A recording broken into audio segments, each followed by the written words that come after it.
초림절 세 번째 주일을 우리가 지나가고 있습니다. 지난주 마가난 성교회를 중심으로 교회 안팎에 성탄 장식을 하였습니다. 여기저기서 반짝거리는 이 빛으로 성탄을 기다리는 우리의 마음을 더욱 설레게 하고 있습니다. 밤이 되면 이 성탄 트리의 빛은 더욱 선명해집니다. 이 성탄 트리는 어둠 속에 빛으로 오시는 예수님을 보여주고 있습니다. 사실 어둠 속에서 빛으로 오신 예수님이 성탄절의 중요한 메시지이기도 합니다.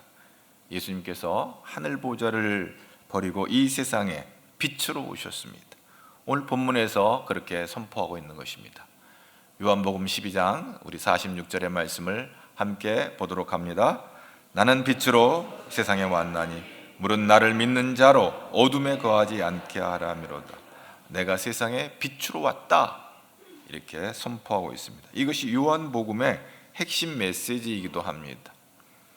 요한복음 1장, 또 3장, 그리고 8장, 11장, 오늘 본문에 있는 12장까지 계속 반복되면서 조금씩 등장하는 것이 바로 빛에 대한 이야기입니다. 예수님께서 빛으로 이 세상에 오셨다고 하는 것을 요한복음 구석구석에 그렇게 담고 있는 것입니다. 우리 요한복음 1장 4절 말씀을 또 계속해서 보도록 하겠습니다. 그 안에 생명이 있었으니 이 생명은 사람들의 빛이라.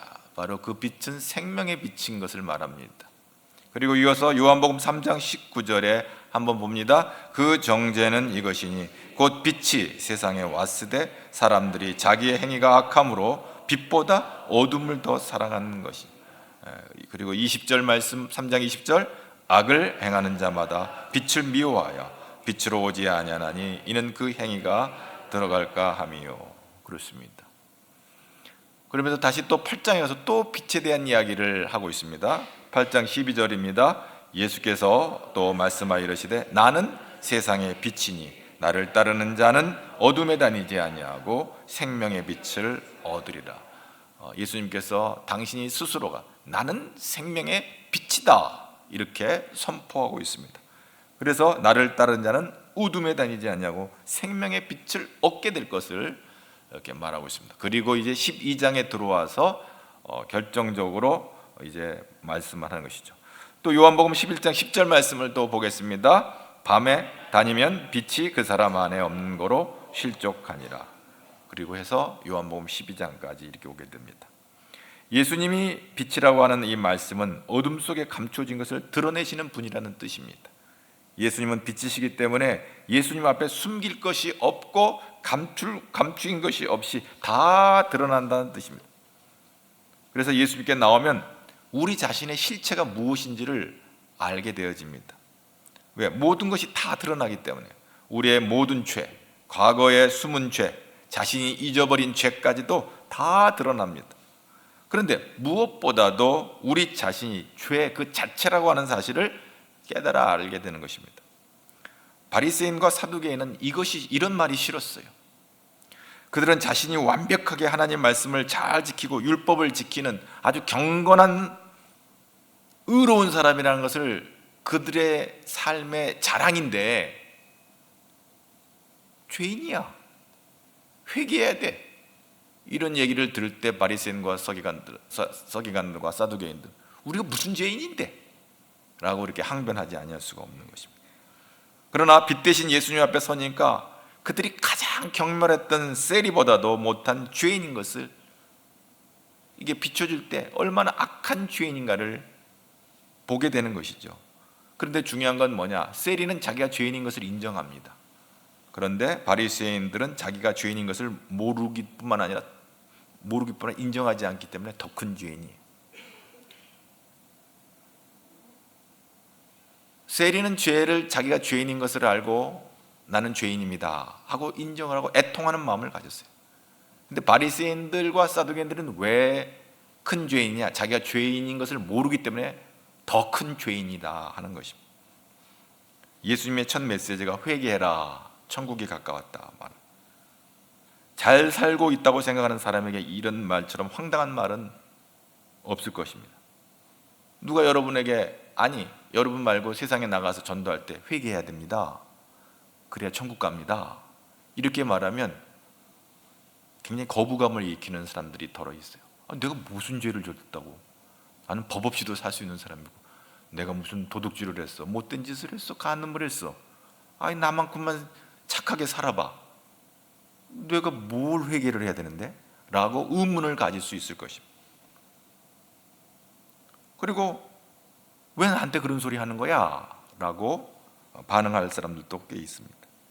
그건 우리 자신의 실상을 모르기 때문에 그러는 것입니다. 어둠 속에 갇혀 있으면 자기의 허물이 보여지지 않아요. 예수님은 빛이시기 때문에 예수님 앞으로 나아갈 때만이 우리의 허물과 죄를 보게 되는 거예요. 그 빛 앞에 조명을 받게 되면 우리의 더럽고 흉한 죄들이 다 선명하게 드러나게 되는 거예요. 그래서 우리 예수님께서 십자가 위에서 달려 죽으셨어요. 왜? 우리의 모든 죄를 짊어지시고. 그리고 사실은 십자가에서 우리 주님 죽으셨을 때 그 모든 죄는 나의 죄예요. 나의 죄. 그리고 우리 자신이 죽은 거가 되는 것이죠. 예수님이 그랬어요. 내가 너희 죄로 인하여 죽었다. 그래서 우리는 십자가를 바라볼 때마다 우리 죄가 얼마나 흉악한지를 알게 되는 것입니다. 십자가에서 그 죄를 깨닫게 되는 것입니다. 사도 바울이 다메섹 도상에서 빛 가운데서 예수님을 만납니다. 강렬한 빛이 다메스커스에서 이상한 신비한 경험을 하게 되는 거죠. 그러면서 하늘의 음성을 듣게 되는 거예요. 그리고 거기서 예수님 만난 다음에 3일 밤낮을 식음을 전폐하고 이제 기도하게 됩니다. 사도 바울은 당대 가장 의롭고 완전한 바리새인 중에 바리새인이에요. 예수님께서 그렇게 가식적이고 위선된 바리새인을 책망하셨지만 사실 사도 바울은 바리새인 중에 바리새인이라고 자부했던 사람이에요. 자기 자신도 자부심도 대단히 강했고 자기만큼 의로운 사람이 누가 있겠는가 이렇게 바르게 살려고 애썼던 사람인데요. 그런데 너무나도 강력한 빛으로 예수님을 만나고 나서 그는 완전히 자기가 얼마나 흉악한 죄인인 것을 깨닫고 새롭게 거듭나는 놀라운 복을 받게 되는 것입니다. 베드로가 예수님을 만나고 예수님이 그리스도인 것을 아는 영안이 열려졌을 때 그때 무릎을 꿇고 주님, 나는 죄인입니다, 이렇게 고백하는 그런 장면이 나오고 있습니다.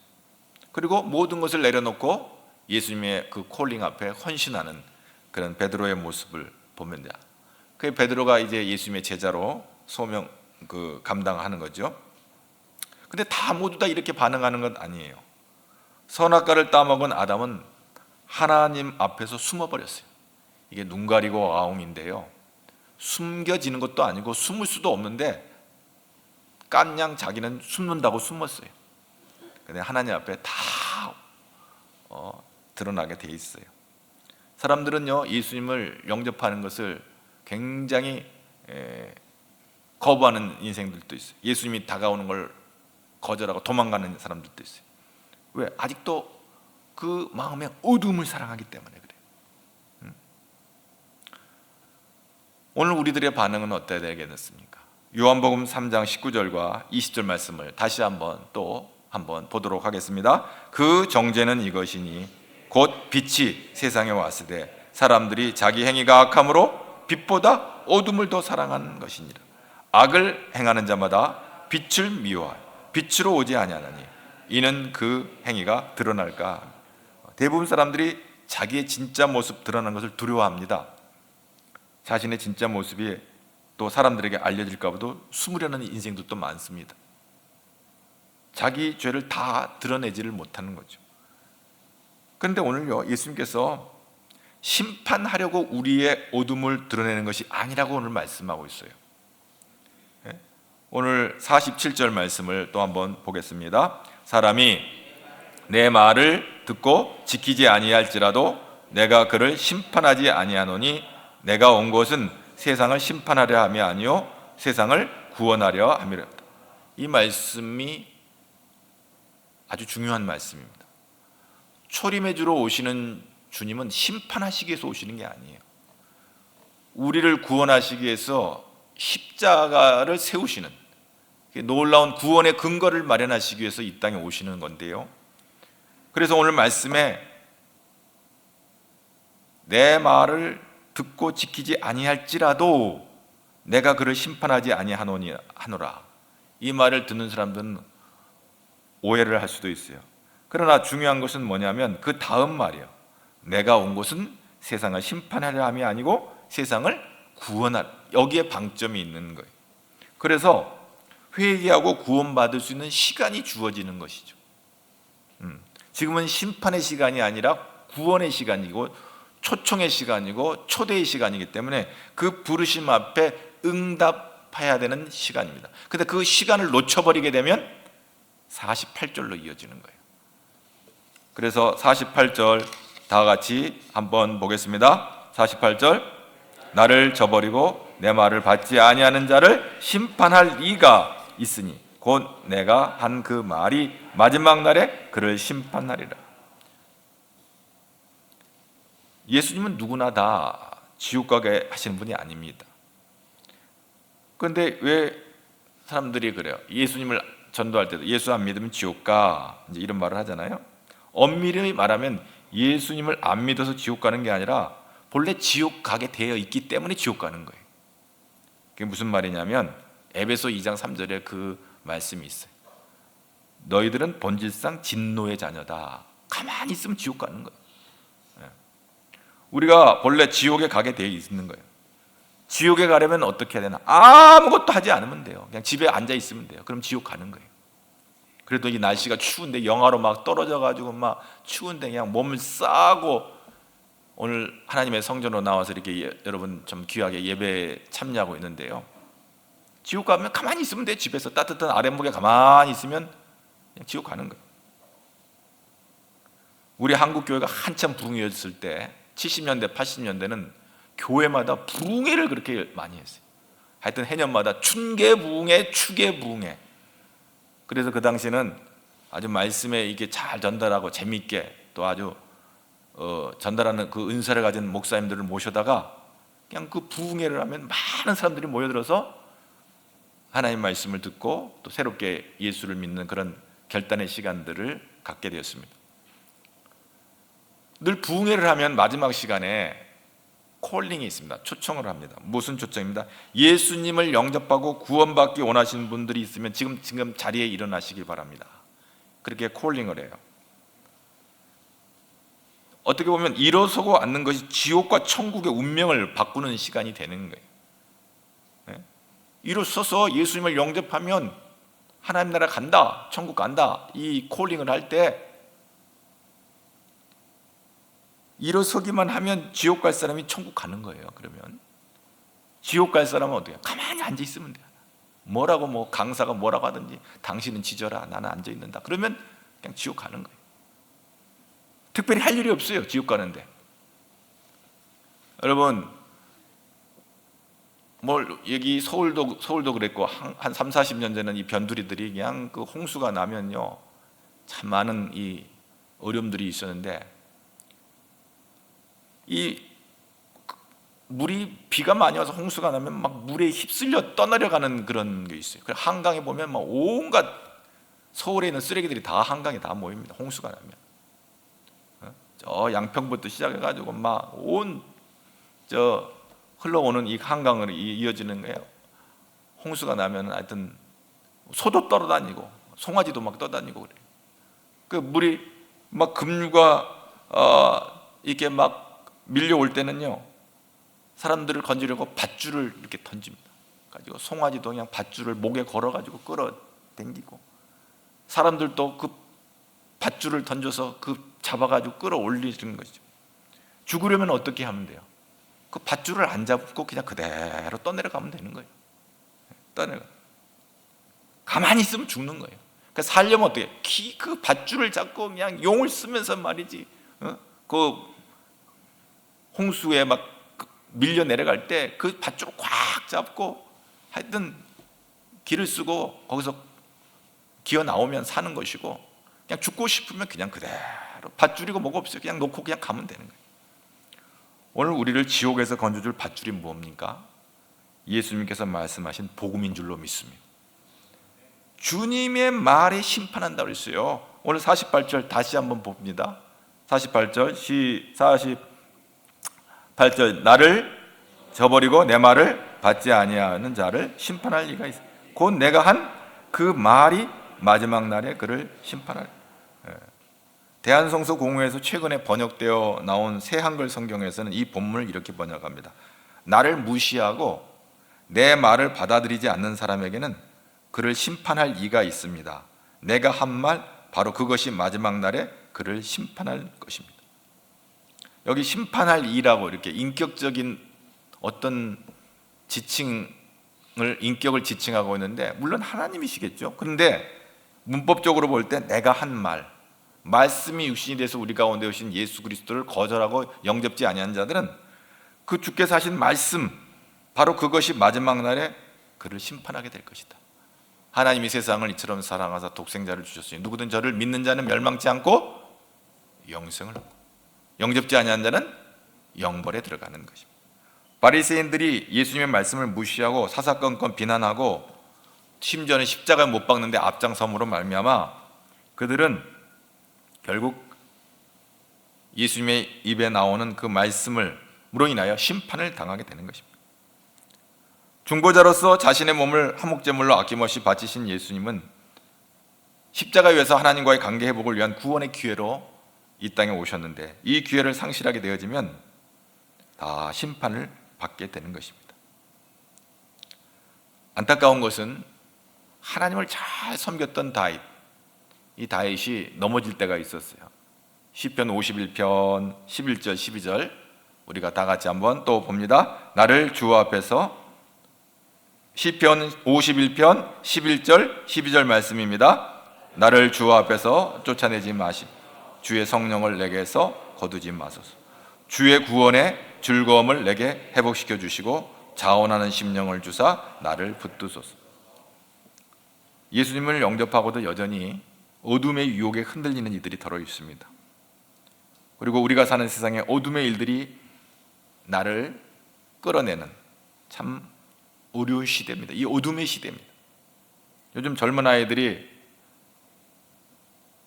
이렇게 연애를 하잖아요. 연애를 하다가 얼마 있다가 헤어집니다. 그러면 어떤 아이들은 때로 인생 포기한 아이들처럼, 인생 포기한 사람처럼 그렇게 아주 그냥 그런 아이들이 더러 있어요. 근데요, 성령 하나님과의 이 친밀한 교제를 경험하고 난 다음에 이 하나님과의 교제가 끊어지면 굉장히 고통스러운 경험을 하게 되어집니다. 지금 다윗이 그런 경험을 하고 있어요. 하나님, 나를 쫓아내지 마세요. 이 구원의 즐거움을 맛봤던 다윗이 하나님, 나를 여기서 버리지 마세요라고 간절히 지금 하나님 앞에 애타게 하나님을 붙잡는 것을 보게 되어집니다. 다윗이 사실 엉뚱한 죄를 범하게 된 것이죠. 그런데 그것을 회개하고 통곡하고 이게 회개하면서 하나님 앞에 성령을 구하는 것을 보게 되어집니다. 여러분, 오늘 이 세상은요, 우리를 빛 가운데 걸어가는데 많은 어둠의 권세들이 우리를 미혹하고 넘어뜨리려고 하는 거예요. 특별히 믿는 자들, 목사나 장로나 권사나 집사나 우리 믿음의 성도들을 악한 마귀는 어떻게든지 넘어뜨리려고 늘 애쓰고 힘쓰는 게 사단 마귀의 역사예요. 에베소서 6장 12절 한번 보겠습니다.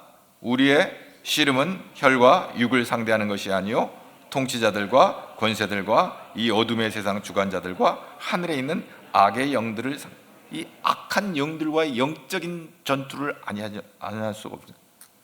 어둠의 세상 주관자들이 사람을 영적으로 미혹해서 자기의 종을 삼아서 우리를 흔드는 거예요. 그래서 우리는 성령 하나님을 의지하지 아니할 수가 없는 것입니다. 성령의 권능으로 살아야 줄로 믿습니다. 이 어둠의 세상 주관자들, 악한 어둠의 영과 싸워야 되는 거예요. 여러분, 때로 이런 사람들이 있어요. 난 바빠서 기도할 시간이 없어. 피곤해가지고 기도를 못하겠어. 그때 기도해야 될 시간이에요. 왜? 우리를 혼미하게 하는 거예요. 약점을, 그때 마귀가 우리 안에 역사하는 거예요. 그러니까 그럴 때 우리는 가장 피곤할 때 기도해야 되는 거예요. 가장 바쁠 때 기도해야 되는 거예요. 바쁘고 피곤할 때 영적으로 우리가 어둠 속에 헤맬 수 있는 거예요.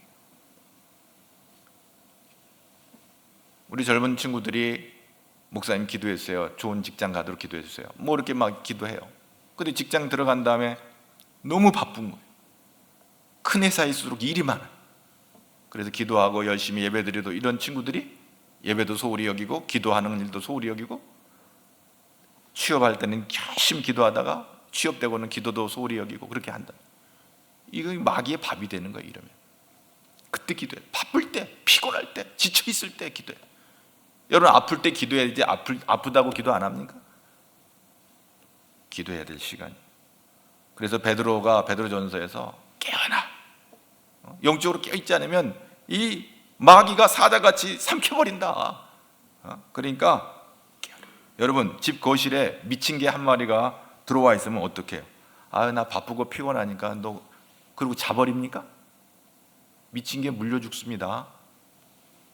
우리 아이들 뒤에 미친 개가 달려와요. 그러면 어떤 부모가 애가 물려 죽든지 말든지 외면합니까? 기를 쓰고 가서 쫓아내는 거죠. 할렐루야! 기도해야 되는 거, 영적으로. 왜? 우는 사자처럼 삼킬 자를 향해 우리 애들을 삼키려 하고 그러는 거예요. 여러분 지금 여기서 예배를 잘 드리고 있는데 교회 안에 미친 개가 말이야 뛰어들어왔어요. 누집개야 하고 가만히 보고만 있나요? 쫓아내는 거예요. 쫓아내는 거예요. 미친 개는 몽둥이라는 말도 있긴 하지만 쫓아내야 돼요. 마귀는 우는 사자처럼 우리를 삼키려 하는 거예요. 빛 가운데로 가려고 애를 써도 우리를 삼키려 하는 거예요.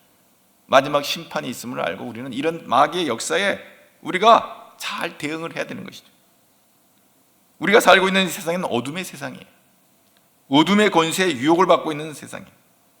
그래서 곳곳에서 어둠의 유혹이 우리를 미혹하고 넘어지게 하려고 합니다. 마지막 때 심판이 있다는 것을 우리가 알고 우리는 예수님을 꼭 붙잡고 가야 돼요. 할렐루야. 오늘 날씨가 추운데도 불구하고 이 이른 아침부터 오늘 성전으로 나와서 이렇게 예배하는 여러분들에게 하나님의 도우심이 함께할 줄로 믿습니다. 성령님이 붙잡아 주실 줄 믿습니다. 여러분 요한복음 12장 35절 36절을 또 다 같이 한번 보도록 하겠습니다. 예수께서 이르시되 아직 잠시 동안 빛이 너희 중에 있으니 빛이 있을 동안에 다녀 어둠에 붙잡히지 않게 하라. 어둠에 다니는 자가 그 가는 곳을 알지 못하는 너희는 너희에게 아직 빛이 있을 동안에 빛을 믿으라. 그리하면 빛의 아들이 되리라. 예수께서 이 말씀을 하시고 그들을 떠나가서 숨으시니. 여러분 어둠에 붙잡히지 않게 하라는 말씀이죠. 빛 가운데로 빛을 믿으라는 건 뭐예요? 예수님을 말씀하고 있는 것이죠. 항상 영적으로 깨어있는 있어야 우리가 빛 가운데로 살아갑니다. 자, 로마서 13장 12절 말씀을 또 한번 봅니다. 밤이 깊고 낮이 가까웠으니 그러므로 우리가 어둠의 일을 벗고 빛의 갑옷을 입자. 할렐루야.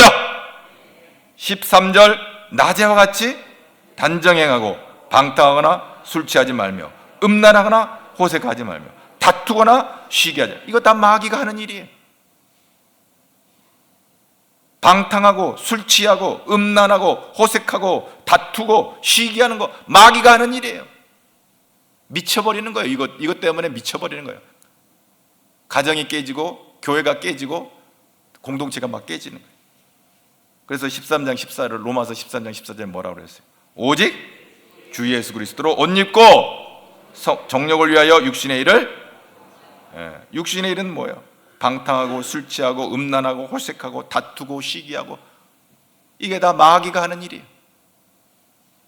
그러므로 우리는 예수 그리스도로 옷 입고 빛 가운데로 나아가는 저와 여러분 되기를 주의 이름으로 축복합니다. 에베소서 5장 8절 다 같이 또 한번 보겠습니다. 너희는 어둠이더니 이제는 빛이라. 빛의 그리고 빛의 열매는 착함과 의로움과 진실함에 있느니라. 여기까지 잠깐. 빛의 열매는 모든 착함과 의로움과 진실함에 있다 그랬어요. 이 착함과 의로움과 진실함이 뭐냐?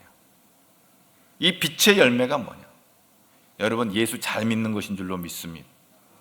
도덕적인 얘기가 하는 거 아니에요. 세상에는 착하게 산다는 것은 도덕적으로 얘기를 하는 거예요. 그러나 교회 안에서 착하게 사는 것은 영적인 의미가 있는 거예요. 여러분, 예수 잘 믿는 것이 착하게 사는 것인 줄로 믿으시기 바랍니다. 예수 잘 믿을 때 아름다운 열매들이 이어져 가는 거죠. 구제도하고 섬기고 이기적으로 살지 않고 나누고 어려운 사람도 돕고, 뭐 그런 건 다 부수적인 것이지 그것이 본질은 아니에요. 어려운 사람 돕고 사는 거, 그것은 본질은 아니에요. 예수 잘 믿다 보면 그 부수적으로 따라가는 것들이. 11절부터 좀 더 보게, 14절까지 한번 봅니다. 너희는 열매 없는 어둠의 일에 참여하지 말고 도리어 책망하라. 그들이 은밀히 행하는 것들은 말하기도 부끄러운 것들이라. 그러나 책망을 받는 모든 것은 빛으로 말미암아 드러나나니 드러나는 것마다 빛이니라. 그러므로 이르시기를 잠자는 자여 깨어서 죽은 자들 가운데에서 일어나라. 그리스도께서 너희에게 빛주이시니라 하셨으나. 정신 차리고 깨어서. 자고 있으면 안 되는 거예요. 영적으로 다 들어 누워 있으면 안 돼요. 일어나야 돼. 에베소 5장 18절 봅니다. 술 취하지 말라. 이는 방탕하시니 오직 우리가 빛 가운데로 가기 위해서는 성령의 충만함을 구하고 성령의 능력을 힘입고 하나님의 도우심을 구하는 저와 여러분의 삶이 되기를 축복합니다. 숨기고 감추고 누르고 사는 복음은 없어요. 세상의 심리학이나 이런 것들은 뭐 숨기기도 하고 감추기도 하고 억압하기도 하면서 살아갈 수는 있는 처세를 가리키고 세상 방식 말하지만, 복음에는 숨기고 감추고 누르고 사는 길은 없어. 다 드러내고 십자가에 못 박아야 사는 줄로 믿습니다. 해결책이 없는 거예요. 이 모든 죄가 우리를 두렵게 하고요, 절망케 하는 거예요. 바리새인들이 예수님을 보고도 빛을 경험하지 못한 이유는 자신들의 죄를 감추고 숨기려 했기 때문에 그래요. 드러나야 할 것은 드러나고 십자가에 못 박아야 할 것은 못 박아야 우리가 자유케 되는 겁니다. 죄로부터. 예수님은 육신으로는 하늘 보좌를 버리시고 마국간에 태어나셨지만 영적으로는 우리 마음의 빛으로 오셨습니다. 성탄절에 다시 한번 우리 안에 빛으로 역사하는 그 주님의 은혜를 경험하는 저와 여러분 되기를 주의 이름으로 축복합니다. 지금 여기서 우리가 우리의 정난한 우리의 허물과 죄를 보고 하나님 앞에 회개하고 대림절 세 번째 주일을 지나면서 우리는 하나님 앞으로 더 한 발자국씩 더 가까이 나아가며 빛 가운데로 걸어가는 가절의 모든 성도들 되기를 주의 이름으로 축복합니다. 살려주실 줄로 믿습니다. 살게 하실 것입니다. 문제는 해결될 겁니다. 어둠은 떠나갈 것입니다. 하나님이 지키실 것입니다. 하나님 여러분을 보호하시고 함께 하심으로 하나님께 영광 돌리는 복된 성탄절이 되기를 축복합니다. 기도하겠습니다. 하나님 아버지, 성탄절을 사모합니다. 우리 마음 안에 빛으로 오셔서 우리의 모든 더러운 죄를 소멸하여 주옵시고 더 이상 어둠 가운데 묶여 살지 않도록 인도하여 주옵소서. 우리의 어둠이 주님 앞에 다 드러나게 하시고 십자가에 못 박게 하여 주옵시고 그래서 살려 주옵소서. 십자가에서 내가 죽고 예수님으로 다시 사는 놀라운 은혜 안으로 우리를 인도하여 주시옵소서. 이 복된 성탄절에 우리가 빛으로 오신 주님을 만나는 성탄절이 되게 하여 주시옵소서. 예수님 이름으로 기도하옵나이다.